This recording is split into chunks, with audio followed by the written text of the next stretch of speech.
What's up guys, Everything Apple Pro here, and finally the day has arrived where the iPhone 6s has come to light. So that leaves me with a question. If you already have an iPhone 6, is it worth updating to an iPhone 6s? Do the changes justify the upgrade price? Or maybe you don't even have an iPhone 6 and you're debating between a 6s and an iPhone 6. Is the extra price worth updating to an iPhone 6s from an iPhone 6? So now that we have all the details about the iPhone 6s, we can start comparing the two feature-wise, spec-wise. Basically, I want to give you guys the best idea as to why you would want to upgrade from an iPhone 6 to an iPhone 6s if you already have one, based on the features and specs, or why you wouldn't want to. And there's actually a lot Apple did keep out of the keynote that I do want to share with you guys in this video here. The iPhone 6s has a lot of tricks up its sleeve, and I want to bring those to light when considering between the iPhone 6s or the iPhone 6. So let's begin. Now, Apple more or less is already trying to sway people over to the iPhone 6s because they removed the gold color option from their Apple Store for the iPhone 6, as well as a 128GB option. Now you can only get it in silver or space gray, and that is the iPhone 6, and only in a 16 or 64GB option. So already off the bat, if you're looking for more memory or more color options, the iPhone 6s is going to have the rose gold color option, the gold option, silver, and space gray. So two more color options than the iPhone 6 if you were buying new. Now, of course, if you already have an iPhone 6, this wouldn't sway you whatsoever. But the iPhone 6s also has the 128GB option. It's really a shame that Apple decided to keep it at 16GB base, but that's the same for both of these devices. So let's talk size. The iPhone 6s is not only thicker, it's also taller and wider as well. It's actually 0.2 millimeters thicker. That is so small, so unnoticeable, but it is there. The biggest difference between these two physically is the weight. The iPhone 6s will be 14 grams heavier, and that should be perceptible by just picking them up and holding them. So it's not really something that will influence you into buying the 6s over the 6, but it is a little bit heavier, it is a little bit thicker, a little bit taller, and a little bit wider. And that's all for the new 3D touch display. So they had to make sacrifices in order to fit that thing into the iPhone 6s. Now, fear not, all of your cases from your iPhone 6 will still work on the iPhone 6s, unless they're very precision-made designer cases. Most should work with the 6s. So don't worry about having to buy a new case if you already have one for your 6 and you're looking to upgrade. They will fit. So material-wise, the iPhone 6s is twice as durable, and I cannot wait to actually test this out, drop them, and break these guys. But so far, what we know about the iPhone 6s versus the 6 material-wise is that it does have that new 7000 series aluminum used in the production of the Apple Watch. It's an aircraft-grade alloy, so it's very tough. Now, my problem with the iPhone 6 is when you drop it, even from a waist-height drop, you'll get a lot of gouges in the actual metal. Like, it's so soft. When it meets force, it actually bends in very easily, and you get a lot of dents on them. So the Galaxy S6 Edge, which I actually tested too, it has a very tough metal alloy. So when it drops, you don't see bends, you don't see any gouges, you just see slight scuffs. And that's what the iPhone 6s will most likely be like now. So that's a much better improvement. And when it comes to actual numbers for durability, Unbox Therapy found a 2x improvement in bend resistance on the iPhone 6s. Now, that's not the only thing durability-wise that got an upgrade. The glass actually received an upgrade as well. It's now a dual ion exchange process for the glass, which makes it twice as tough as the glass on the iPhone 6. Now, there's no word on whether or not this will be better for shatter resistance or scratch resistance, and I'll be putting that to the test. But from what Apple has told us, it's twice as strong, so it really should be less prone to shattering. If you like to use your phone nude, then the iPhone 6s is truly going to be the more durable phone. Display-wise, these things have the exact same size display, same resolution, same panel underneath the fancy 3D touch display. It's exactly the same LCD panel, so there really is no difference in terms of quality there. However, of course, the 6s has the new dual ion exchange glass and the new 3D touch technology. Now, that display is made with precision in mind. It can tell the difference between a light tap and a firm press. There's actually a lot of technology behind that, and Apple actually said this was the most difficult technology to develop for the iPhone. It was extremely difficult because software had to meet hardware, had to meet usability, and it took them a very, very long time. They actually said it was many years they took to develop this technology. So it's more than just a gimmick, and let me explain why you'll actually be using this every single day. So from the demo, we can see that 3D Touch will completely change the way you use your iPhone 6s. While the iPhone 6 is in no way outdated or anything, 3D Touch is going to make your experience so so much better. To sum it all up, basically it's a streamlined experience for iOS. Doing things will be so much faster. I mean, you'll save milliseconds here and there, but they will add up, and overall you'll be able to get more done on your iPhone in a shorter amount of time than your iPhone 6. Now, for example, Peek and Pop. It's a new feature found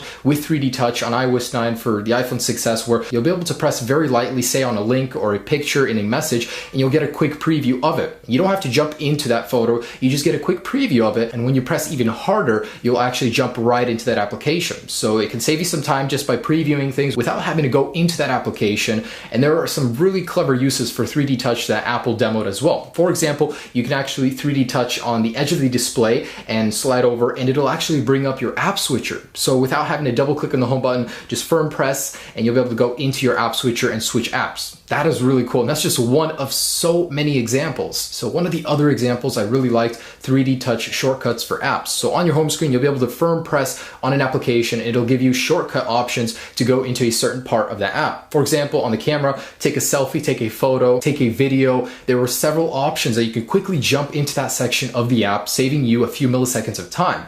Now, I know a lot of people are like, oh, why would I need that? I mean, why would I need to save a few seconds of time? It's not a big deal for me. Well, that's not really what it's about. It's about streamlining what you're so used to, making more use of it, bringing more control, more options to you without cluttering up your display with a whole bunch of buttons. It's simple, but it's so complex at the same time. And I cannot wait to get my hands on it and try it out. This technology is basically going to shape the future, and I guarantee Samsung and many Android competitors will start implementing this technology just like they took Touch ID from the iPhone 5s and added it to all of their phones. It really will change the way you use your phone, and I urge you guys to go into the store when it is available and try it out, because it really will change the way you use your phone. And even if you don't think it's a big deal, try it out first and then judge. So alongside this new 3D Touch display, there's a new haptic engine. Now, this haptic engine is available in MacBooks already and the new Apple Watch. So it's a much better version of the vibration motor already inside of the iPhone 6. It basically takes less time to activate. It can be more subtle, so it'll make less noise, but it could catch your attention more in your pocket. It'll actually be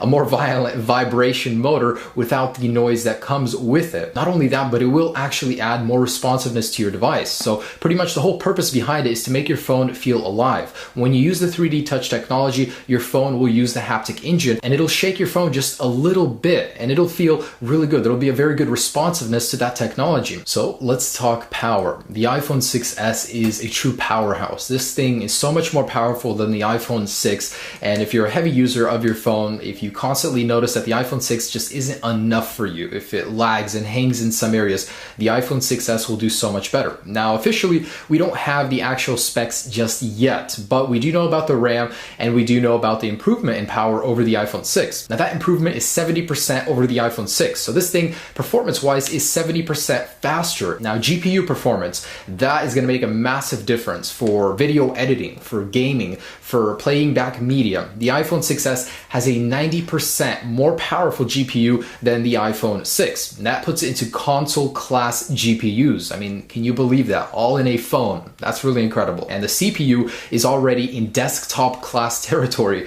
on an iPhone. That really just blows my mind that we're living in a future where this can be more powerful for some people than their computers at home. Now, we do know that the iPhone 6s has 2 gigabytes of RAM, and that has already been confirmed. So the iPhone 6 has only 1. Now, the difference in RAM is basically reloading pages. If you use your app switcher a lot, if you go back and forth from Safari, you're constantly refreshing. The apps or the pages are reloading because there's just not enough memory on your device to constantly cache them. Well, that problem will be resolved with the iPhone 6s. You'll notice a lot less refreshing. The phone will just feel all around snappier without things having to reload all the time. And the iPhone 6s does have a M9 coprocessor, which is now built into the A9 chip. On the iPhone 6, they're 2 separate chips, so by combining them, you improve efficiency and improve the amount of space in here to add new technology. Now, I wanted to talk about software. I'm a big software guy. I freaking love software updates. I love unique features on newer devices, and the iPhone 6s will have some unique tricks up its sleeve. Now, of course, there's the 3D Touch. Now, beyond that, there's some more that the iPhone 6s can do that the 6 cannot. For one, Hey Siri will always be on. You'll have an option to enable Hey Siri to do it without a charging cable that the iPhone 6 requires. So you'll be able to use it all the time, anywhere. The iPhone 6s is going to have that unique trackpad feature. So you'll actually be able to force click or 3D Touch click onto a keyboard and then move around, and the cursor will move in your actual message or notes, whatever you were doing. So that was actually removed from the beta versions of iOS 9 on the iPhones, and it's now going to be introduced with 3D Touch on the iPhone 6s. That'll increase productivity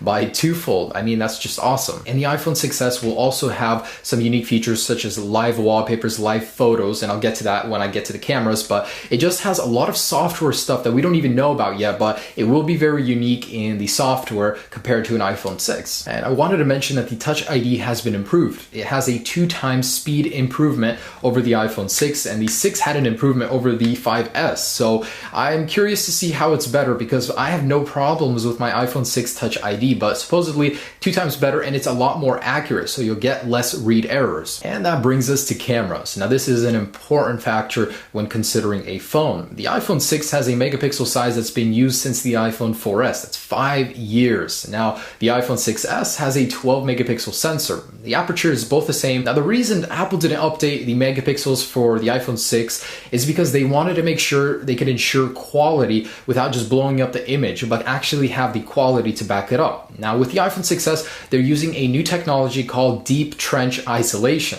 Basically, pixels are isolated. There's a little bit of space in between them so that the colors don't get mixed up and fuzzy as the image gets larger. Basically, Apple guarantees the quality when raising the megapixel size. They don't just want to do it like many competitors, just raise megapixels but don't have the quality to back it up. And there's 50% more focus pixels. That means a faster and more sharper autofocus in the iPhone 6s. As for video capability, the 6s unfortunately does not get optical image stabilization, but it does in turn get 4K video. So 4K at 30 frames per second I think will be very nice. Apple has finally caught up with that.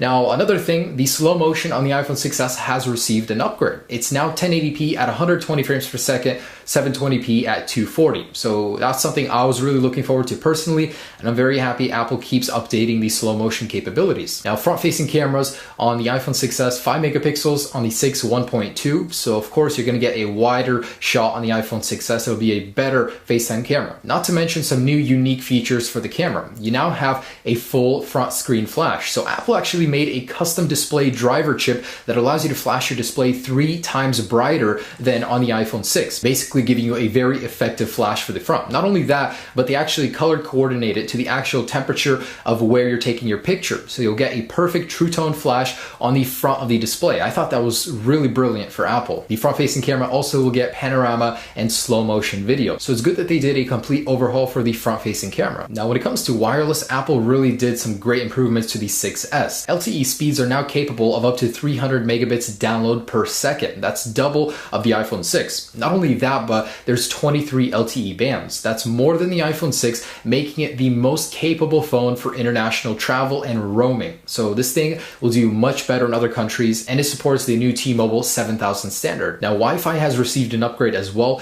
It's now 802.11 AC with MIMO, which is capable of up to 866 megabits download per second. That's double of the iPhone 6. So not only is the Wi-Fi faster, but it's now more stable, but unfortunately you do need a router upgrade in order to support that feature. And Bluetooth. This is something I was waiting so long for Apple to upgrade, Bluetooth 4.2. While it may not be important for everybody, Bluetooth is basically, for me, I use it every single day in my car with portable speakers, with headphones, and 4.2 actually ensures a more stable connection, especially when you drop connections. It will reconnect to the Bluetooth faster. Not only that, but it's more efficient as well, so it's great that Apple has updated that. So that's just about it. That's actually quite a bit when I think about it between the 6 and 6s. A lot of people don't really consider everything when upgrading these. Of course, for some people, speed is going to be more important than the new technology available in them. For some people, it's going to be LTE download speeds, but they all do add up in the 6s. There's quite a bit that make it a worthy upgrade to the iPhone 6. Now, if you're choosing between these, of course, the $100 price difference between them is a no-brainer. Go for the 6s. If you already have an iPhone 6, that's going to be a tough one. However, me personally, there is quite a lot there to justify justify the upgrade to the iPhone 6s. I mean, not only are you doubling your LTE and Wi-Fi speeds, you're getting an almost twice as powerful phone, twice as much RAM. There's going to be better camera capabilities. I mean, this thing is really going to do good in terms of camera and speed. There's that new technology that's going to streamline your life, allow you to do so much more in a shorter span of time and more efficiently as well.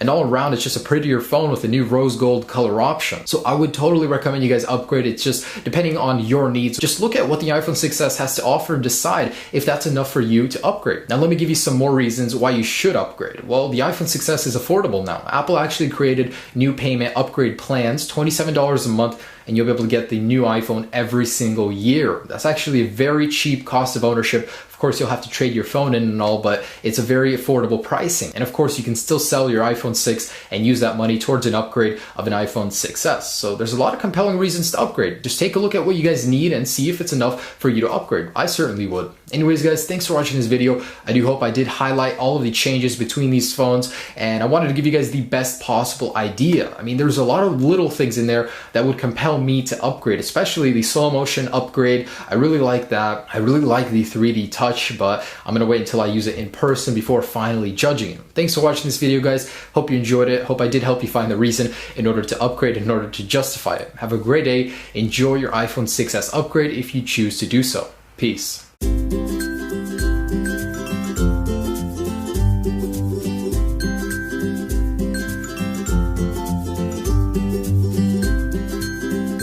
What's up, guys? Everything Apple Pro here, and Apple has finally leveled the playing field. Today I'm going to be comparing the all-new iPhone 6s with the new 3D touch display to the Galaxy S6 Edge, and comparing these, seeing how they stack up in terms of specs and features. So I know a lot of people are going to be buying a brand new phone very soon, and you're going to have a choice between the iPhone 6s or the Galaxy S6 Edge. Maybe you already have the S6 Edge and you want to see if it's worth switching over to an iPhone 6s. So in this video, I'm going to talk about how the iPhone 6s has finally caught up to the Galaxy S6 Edge and maybe even surpassed it in some areas. I'm going to talk about unique features and ways these guys stack up in terms of specifications. So let's go ahead and begin. So the very most important thing on every smartphone is the display, and iPhone has some new technology in the display, but as for the actual panel, it is exactly the same, and the screen is smaller. So on the iPhone 6s, you're looking at a 4.7-inch display, 5.1 on the S6 Edge, and this thing isn't all that bigger. I mean, it is a little bit bigger, but you do get a larger screen as a result. Also,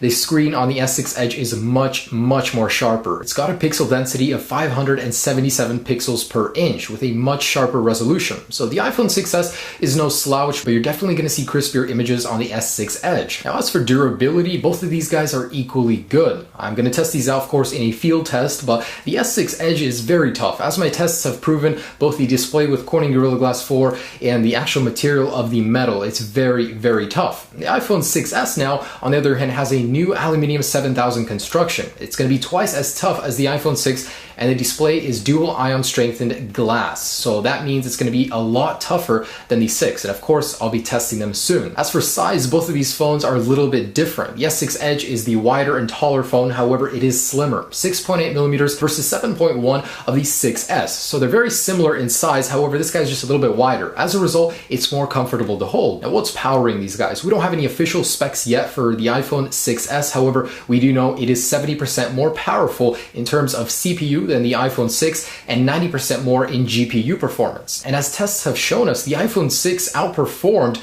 the Galaxy S6 Edge in some GPU tests. So I cannot wait to get a real-world test to see how these compare. I'm betting that the 6s will completely blow the S6 Edge out of the water, but we'll have to wait until the test for that. I mean, these guys look so different in terms of specs. Octa-core on the S6 Edge, 3 gigs of RAM, 2 gigs on the 6s, but the iPhone has always done much better with less specifications. As for the battery life, the S6 Edge does have a larger battery inside. Of course, both are non-removable. The 6s, however, seems to have better battery life in terms of numbers in some areas. The 16 days of standby versus 13 on the S6 Edge. You get just a few more hours of talk time on 3G on the 6s, but overall, they seem to do pretty good. However, the S6 Edge has fast charging and wireless charging, so that pretty much mitigates any bad aspects of the battery. However, both do great in the battery section. Now, the iPhone 6s has finally caught up in terms of camera capability. It's now a 12 megapixel megapixel sensor versus 16, and it's got a pretty good aperture at 2.2. However, the S6 Edge is just a little bit better at 1.9. It's finally 4K capable,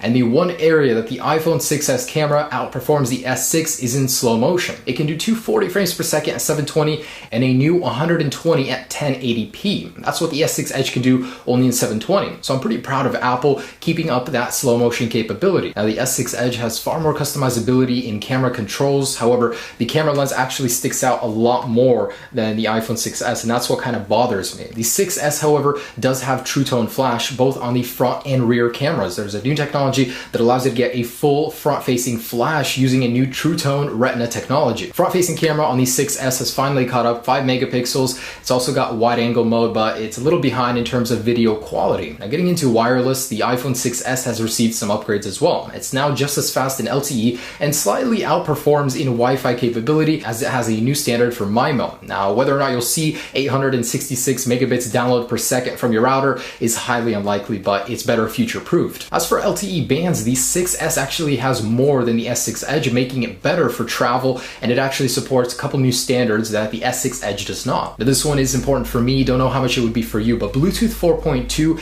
is the new standard. It's a little bit more stable. It's going to be an all-around better experience. If you're reconnecting to disconnected Bluetooth devices, the iPhone 6s has the newer Bluetooth technology. Now getting into storage options, the S6 Edge provides a higher base storage option, 32 gigabytes versus the 16 of the iPhone 6, and the other options are very similar. However, it's a little unfair when it gets to pricing because the S6 Edge is actually halfway through its life cycle, whereas the 6s has just come to fruition, so this thing is brand new. Now when the Samsung Galaxy S7 comes out, it's kind of unfair. They're halfway in between life cycles, so it's a bit of an interesting test. But overall pricing is lower on the S6 Edge. Now depending of course on which carrier you have, if you're buying unlocked or not, it's going to be a little bit different, but overall there is about a $50 to $100 difference between the S6 and the 6s. Now I wanted to talk about unique features. The S6 Edge of course is an Android phone, so I'm not going to get into software. I do have videos comparing the two, but I just want to mention unique features. So the S6 Edge actually has a sharper resolution display.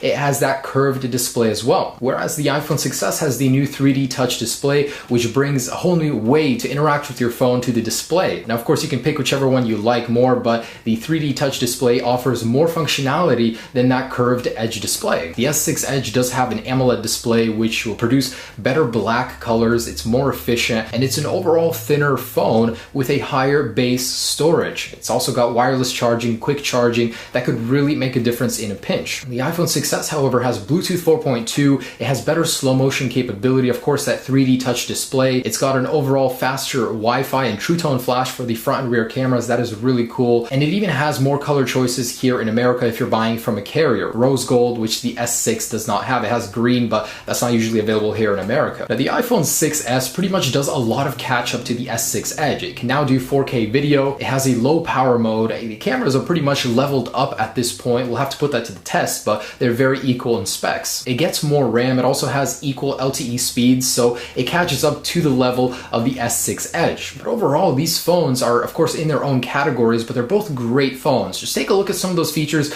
that could appeal to you, why you would want to go to the S6 over the 6s or vice versa. So thanks for watching this video, guys. Just wanted to give you a good idea of what's unique about each device. Of course, I will be doing a full comparison once I do have both of these phones in hand, but overall, it's just fun to just see which features are unique, which specs are unique from what we know right now. Thanks for watching, guys. Be sure to check out other videos on my channel, and I'll have everything about the 6s very soon on this channel as well. Subscribe if you haven't already, and like this video if it did help you. I do appreciate it. Thanks for watching, guys. Have a great day and enjoy your choice. Peace.